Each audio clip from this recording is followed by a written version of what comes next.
Hello everyone. Today I am going to explain about activity selection problem. I have solved one example, so let's see how to solve this. In this example, they have given activity, start time and finish time. So let's start.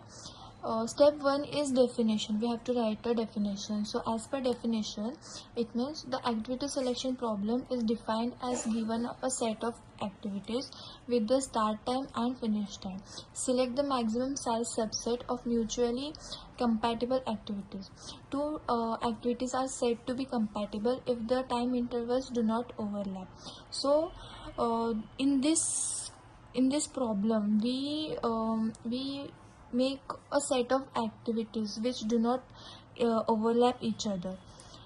Second step is sort in ascending order as per finish time. In this, we have to sort these activities as per their finish time in ascending order. So here is the sorted form. A3 has the smallest finish time 2, so we have written it first, and then 3 A1, so next A1. So we have written all the activities as per finish time in ascending order.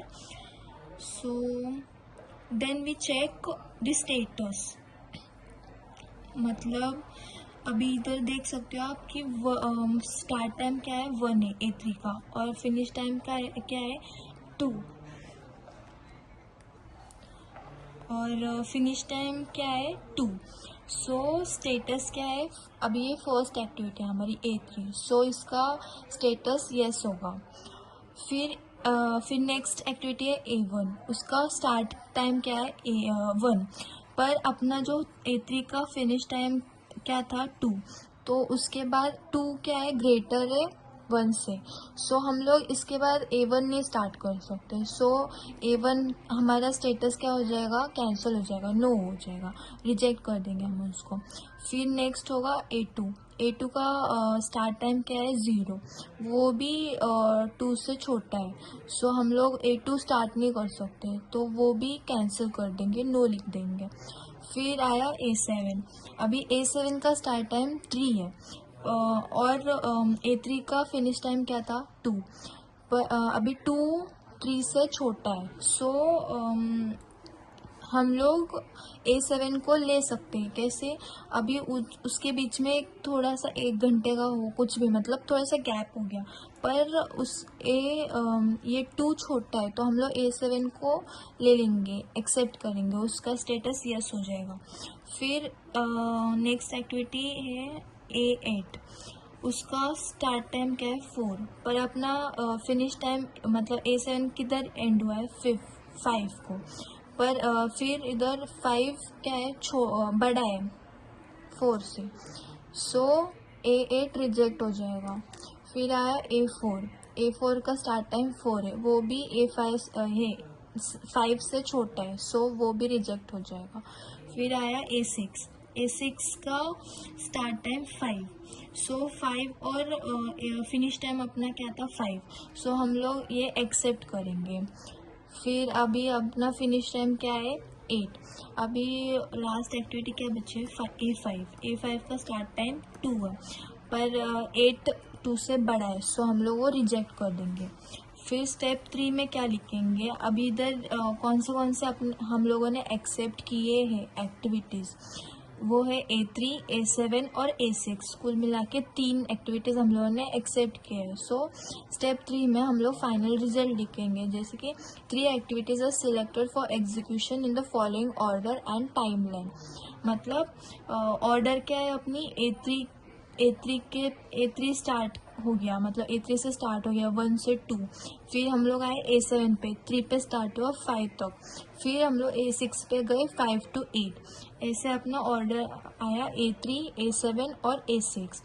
फिर हम लोग लिखेंगे timeline मतलब क्या, A3 कहाँ start हुआ, A1 से start हुआ और 2 तक, फिर जब और बीच में A7 और A3 के बीच में गैप है 2 और 3, मतलब A7 स्टार्ट हो रहा है 3 से और A3 अपना एंड हो रहा है 2 से, तो उनके बीच में गैप है, सो हम लोग उधर स्पेस एम्प्टी रखेंगे उतना। और फिर A7 स्टार्ट हुआ 3 से और एंड हुआ 5 से, और A6 वही 5 से स्टार्ट हुआ और एंड हुआ 8 से। अभी नेक्स्ट टॉपिक है optimal merge tree. Optimal merge tree का डेफिनेशन देखते हैं हम लोग। The optimal merge tree is a tree structure used to find the minimum total cost of merging files. It is built by repeatedly merging the two smallest files first until only one file remains. अभी इसमें हम लोग क्या करेंगे, हम लोग minimum total cost find करना है हमें।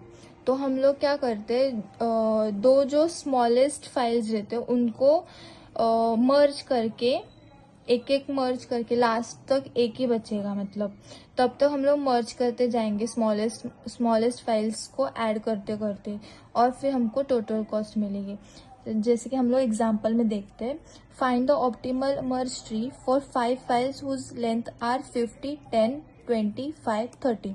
अभी तो क्वेश्चन में क्या दिया, हमको 5 फाइल्स दिए, क्या है 50, 10, 20, 5 और 30।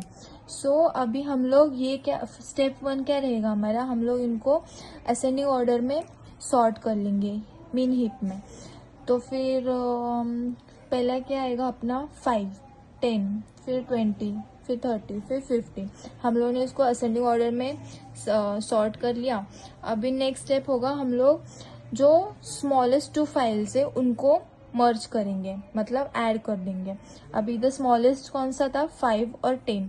अभी वो दोनों मिला के क्या हो जाएंगे 15। तो हम अपना न्यू स्ट्रक्चर क्या होगा 15, 20, 30 और 50। फिर हम लोग बाद में अगेन हम लोग 2 स्मॉलेस्ट फाइल्स चेक करेंगे, कौन से 15 और 20, अगेन उनको मर्ज कर देंगे। तो क्या हुआ 35 30 से बड़ा है, इसलिए हम लोगों ने उसको नेक्स्ट इसमें लिखा है, पहले 30 लिखा है, फिर 35, फिर 50। फिर बाद में वापिस सेम मेथड, 30 और 35 दोनों स्मॉलेस्ट फाइल्स है, इसलिए हम लोगों ने उनको वापिस मर्ज कर दिया। तो वो क्या हो गया 50 और 65। फिर 65 50 से बड़ा है, इसलिए हम लोगों ने 50 के बाद में 65 लिखा है। सो बाद में ये दोनों फाइल्स लास्ट में बचे, तो इनको भी मर्ज कर दिया। तो 115 टोटल कॉस्ट है। अपना मर्ज ट्री कैसा हुआ, मतलब पहले 5 और 10 स्मॉलेस्ट फाइल्स थे, उनको मर्ज कर दिया, 15 मिला। 15 के साथ दूसरा स्मॉलेस्ट था 20, वो दोनों मिला के 35 हुआ। फिर लास्ट में दो बचे 30 और 35, उनको दोनों को मर्ज किया 65, और 50 और 65 लास्ट में बचे, तो उनको दोनों को मर्ज किया 150। अभी स्टेप 4 में हम लोगों ने क्या लिखा है, ऑप्टिमल मर्ज कॉस्ट। ऑप्टिमल मर्ज कॉस्ट कैसे निकाला हम लोगों ने, अब ये जो मर्ज करने के बाद जो नंबर्स है लाइक 15, 35, 65, 115, ये सब मिला के जो टोटल निकलता है उसको हम लोग बोलते हैं ऑप्टिमल मर्ज कॉस्ट। मतलब 15 + 35 + 65 + 115 = 230। ये अपना हुआ ऑप्टिमल मर्ज कॉस्ट। और हम लोग लास्ट में लिखेंगे मर्ज सीक्वेंस। मर्ज सीक्वेंस क्या था, पहले हम लोगों ने फर्स्ट 5 + 10 को मर्ज किया, 15 मिला। फिर 15 + 20 किया, 35 मिला। फिर 35 + 30 किया, 65। फिर 50 + 65, 115। अभी नेक्स्ट टॉपिक हम लोग डिस्कस करेंगे, वो है बिग ओमेगा। बिग ओमेगा मतलब क्या, हम लोग पहले वो देखते हैं। Big omega is used to describe the lower bound of running time, मतलब कम से कम टाइम लगने वाला है किसी काम के लिए, उसको बोलेंगे हम लोग big omega. It tells us the fastest an algorithm can possibly run. Fn is always greater than C.Gn, मतलब Fn जो है ये वो ऑलवेज ग्रेटर रहेगा इससे। ओके, अभी हम लोग एक एग्जांपल देखते हैं। Fn = 5n² + 3n। इधर क्या है, एक इक्वेशन दिया है हम लोगों को, तो उसमें क्या है, 2 कंडीशंस है। When n is small both 5n² and 3n matter, but when n is large then 5n² is much bigger than 3n। मतलब अगर हम लोगों ने अज्यूम किया n की वैल्यू 1000, तो F1000 5 into 1000 square plus 3 into 1000. अब इसकी वैल्यू क्या आएगी कैलकुलेट करने के बाद 50 लाख प्लस 3000, मतलब 50 लाख जो है वो 3000 से बड़ा है. 50 lakh is greater than 3000, that is 5n square is greater than 3n. So growth is mainly like n square. जो n square है वो सबसे बड़ा है n से. So इसके वजह से हम लोग क्या बोलते हैं, fn is equals to omega n square.